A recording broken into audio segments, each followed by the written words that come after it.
Moving on to even more fun topics, and honestly, this is one of the most exciting finishes in Major League Baseball in history. You like that segue? I guess it was okay. And we have had some more fans. Been better, but we have had some more fans commenting on Behind the Pen saying they want the baseball talk. Absolutely, and we're gonna bring it to you at today's show. We had to get rid of the Bears talk right away. It's just one of those things. But hey, the Cleveland Indians, guys, entering this season. Really, for me, I wasn't necessarily taking them as seriously as maybe I should have. They're your AL team, though. They're my favorite AL team. Probably because I love paint. They haven't won in 64 years, I think it is. So hey, it's one of those things. But with the Cleveland Indians, I guess I was more buying into the fact that the Royals were going to be good again, right? And they'd have to go through Kansas City, and you had Detroit making all these moves with their lineup. Well, and you thought the White Sox were going to be competitive. And even so, the White Sox would have been in the mix. I didn't think they were be legit contenders until in the Central. They lost to the Rangers. Well, we don't. Yeah, this isn't White Sox talk. Yeah, they're bad. They're bad. I'm so glad I'm not a White Sox fan. I mean, it sucks being a Bears fan. But I like how you're just looking at me over here, just daggers. I'm not here. Hey, you have to look up at the Cleveland Indians right now, who are at the top of the division. I do. I love watching them play. 89 wins. They are closing in on the magic number of, I believe it is 4. If they win tonight, it looks like they have. So they are ready to clinch, but some problems lie within their starting rotation. Danny Salazar and Carlos Carrasco are both hurt.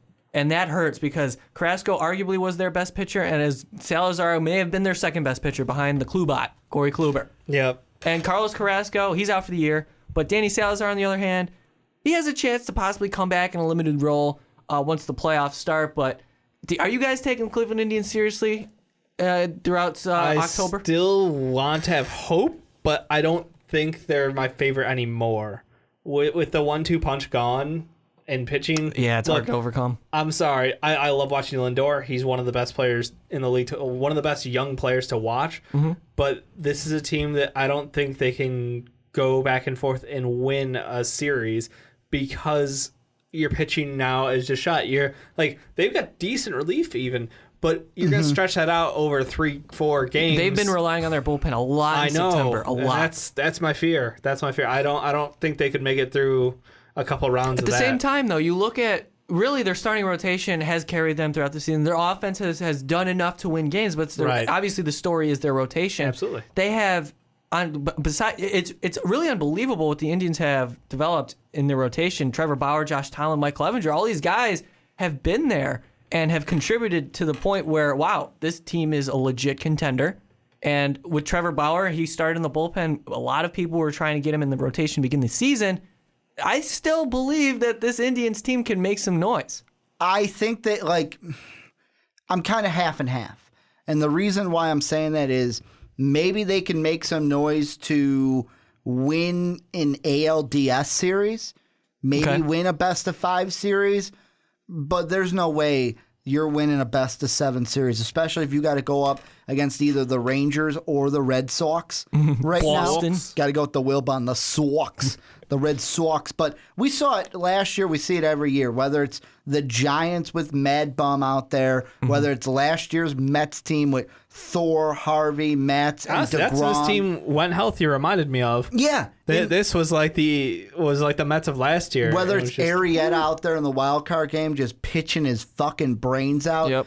It's one of those things where if you want to succeed in the playoffs, you need pitching. Right. You need starters. You need bullpen. You need them all. Yep. And you need to rely on your ace, and that's Kluber. But another conversation I kind of want to get into as well is really the strides this team has made with all of the injuries that they had within their lineup, not only their rotation. I know they acquired Andrew Miller, which was a huge move. That bolsters their bullpen. Zach McAllister, Travis Shaw, those guys are and Cody Allen. Those that gives you hope within the rotation and the bullpen to succeed. But this lineup, they lost Michael Brantley for the year, right? They lost Abraham Almonte, young center fielder, speedster, for 80 games due to PED use. They lost Marlon Byrd, their starting right fielder, for 162 games. He's probably done if he decides to come back. Wow, Marlon Byrd. But it's just they rely on guys like Tyler Naquin, who's come on and had a very impressive rookie season, and as well as Lonnie Chisenhall stepping in. I'm a big fan, and you mentioned it too, Dave.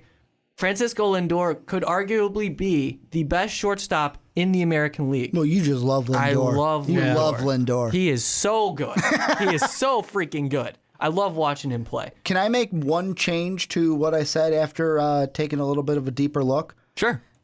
The only way they lose in the ALDS with their current situation, if they play the Red Sox, which right now, if the playoffs started tomorrow, they're playing Red Sox. Are you ALDS. saying that because the Red Sox lineup is dangerous? Or? I think the Red Sox this year, and it's more of when, and this is going to sound crazy, but it's kind of like when you get to that postseason and you just get that postseason magic. Get that feel? This team could make a series run, and I'm kind of feeling a Cubs Sox World Series. Yeah, the Red Sox are the favorites to get to the World Series based on percentages, so they're even ranked higher than the Cubs. But I mean, that's AL, NL. They may have an easier path, yeah. But. However, they are really, like, the good thing for the Indians, they're only, right now, a half game behind Texas for that number 1 seed.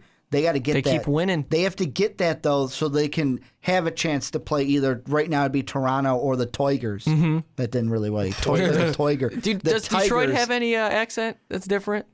Tigers? No, it's Detroit accent. I don't know how a Detroit accent sounds. Not quite sure. We got to go there. Probably not. No, I don't want to. Only been once. I don't want to go to Detroit. It was not fun. No, thanks. We can go to Ford Field, guys. No, thank you. Not one. Well, Ford Field's kind of nice. When the Bears play, we can go see, or we can see Lions Vikings. Oh, you know what I saw, by the way? If we're your Vikings little thing, the clap, the Viking clap. Okay, we're not talking football here. This is baseball talk. Isn't it like? Is it Norway that does it? It's linked with some soccer club or something. Yeah, that was kind of cool. I think it's Norway, Norway. Sorry, Indians fans. This is what happens. We love you still. I want to say one thing before we move on to our next topic, which will be the NL wildcard race. I love Mike Napoli. I love that guy. Party at Napoli's. This guy's unbelievable. Party at Napoli's. He's having such a resurgent year with the Indians. It seemed like he stepped in and he's been so clutch. He's been hitting so many home runs. And you know what's funny too?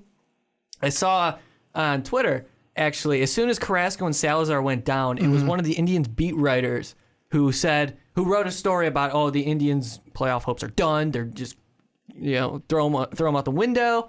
And all of the Indians players started responding on Twitter, and they were saying, all right, don't cover us for the rest of the season. We don't want to see you in the press box. It's really cool. It's honestly, I think it's on Bleacher Report, so check that out. That's the one thing, though. If you were a beat writer for the team, gotta be careful. Can you necessarily, it's one of those things where it's like, yeah, everyone's got freedom of speech, but do you necessarily post a story like that because you are around those players 24/7? It's one of those things, like you're just writing them off immediately. It's like, that's insulting. Maybe it's the easy way out, so that way anything above that expectation you can be happy about. Okay, well, you could look at it that way, but I think this beat writer was just totally done on the Indians, and they were like, nope, we're still here. We're still the Windians. That's what they were saying. There you go, Windians, yeah. What a season by Cleveland. I'm impressed. I'm looking forward to it. Factory sadness.